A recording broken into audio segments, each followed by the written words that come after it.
संसार का सबसे बड़ा रोग कौन सा है? कोई कहेगा भूख, कोई कहेगा बुढ़ापा, कोई कहेगा ज्वर आदि इत्यादि। हम सदैव प्रयास करते हैं कि इन रोगों से हम दूर ही रहें। समय समय पर हम चिकित्सक से मिलते हैं, हर संभव प्रयास करते हैं कि ये रोग हमारे आसपास भी ना भटके। किंतु संसार का ये सबसे बड़ा रोग सदैव हमारे साथ ही रहता है और इस रोग का नाम है भय। किसी भी बात का भय।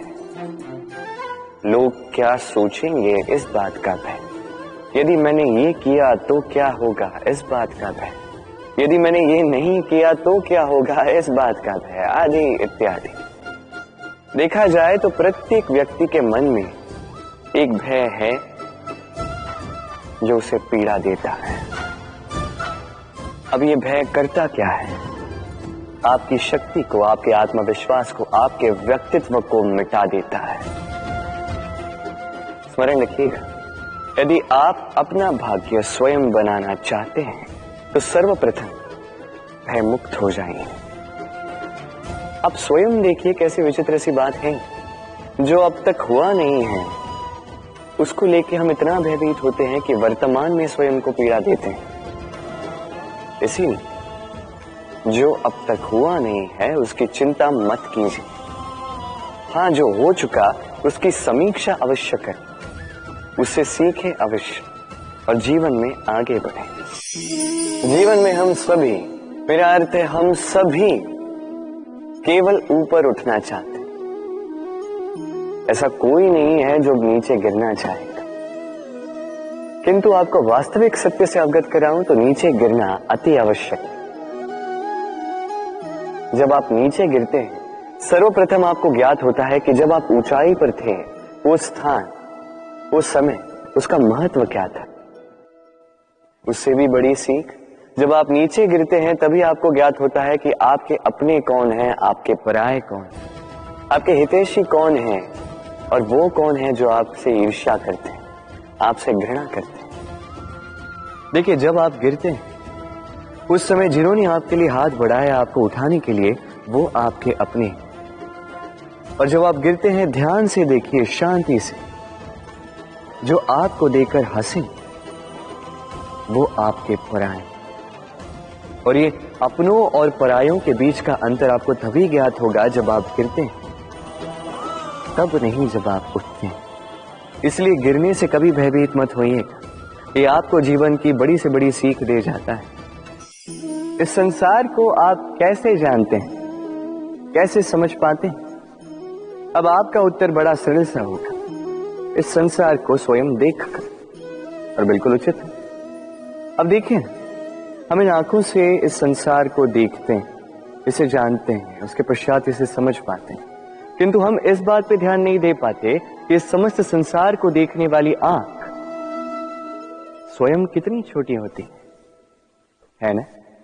एक अकेली आंख हमें समस्त संसार दिखा सकती है। तो सोचिए आपके पास क्या क्या है। 2 आंखें, 2 कान, बोलने की क्षमता है जिससे आप शब्दों का निर्माण कर सकते हैं, शब्द जिनसे आप ब्रह्म बना सकते हैं। 2 हाथ हैं, यदि ये चाहें तो पाताल तोड़कर वहां से जल निकाल सकते हैं। 2 पांव हैं, यदि ये चाहे तो संसार में कितना भी बड़ा पर्वत क्यों ना हो उसे लांघ सकते हैं।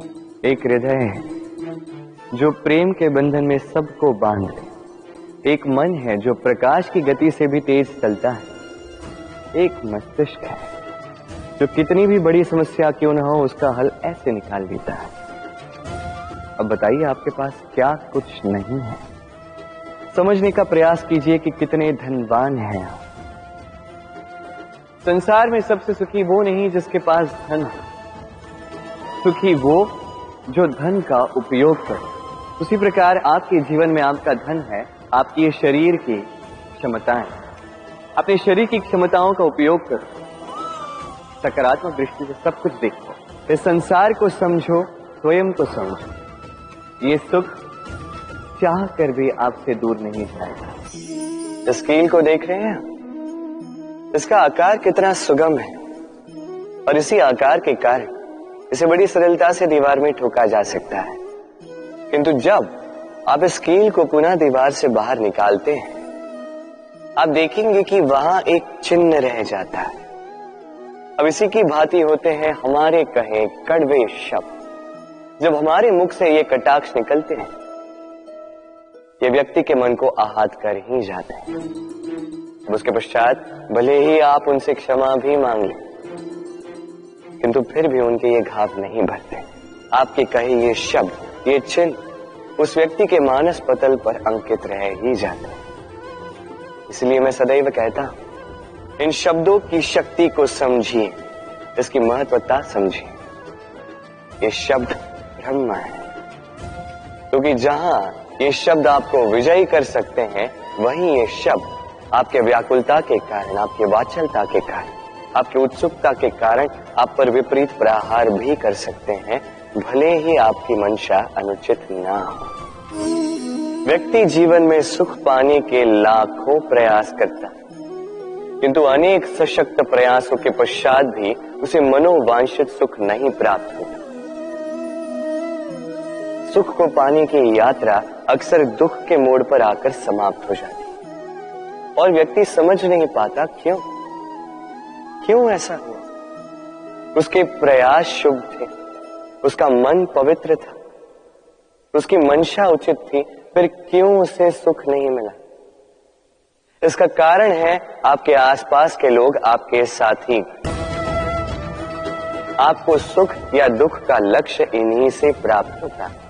स्मरण रखिए, आधी बार तो हम दुखी इसलिए होते हैं क्योंकि हम दुर्जनों से आशा रखते हैं, और आधी बार हम दुखी इसलिए होते हैं क्योंकि हम सज्जनों पर संदेह करते हैं। जिस दिन आपको ये ज्ञान प्राप्त हो जाएगा कि किस पर संदेह करना है और किस से आशा रखनी है, उस दिन आपके जीवन से ये दुख स्वतः निकल जाए। स्वप्न, हर मनुष्य स्वप्न देखता है और हर मनुष्य आशा भी करता है कि उसके स्वप्न पूर्ण हो जाए, किंतु उसके स्वप्न कभी पूर्ण नहीं होते। जो पहले ही ये स्वप्न देख लेते हैं कि उनके स्वप्न पूर्ण हो चुके हैं, उनके स्वप्नों को यथार्थ मिलता है जो प्रयास करते हैं, निरंतर प्रयास। इसलिए जीवन में प्रयास करते रहिए, परिश्रम करते रहिए और पूर्ण विश्वास के साथ अपने स्वप्न पूर्ण करने की ओर अग्रसर हो जाएंगे। अन्यथा ऐसा ना हो कि कोई और आपसे अपने स्वप्न पूर्ण करवा ले। राधे राधे।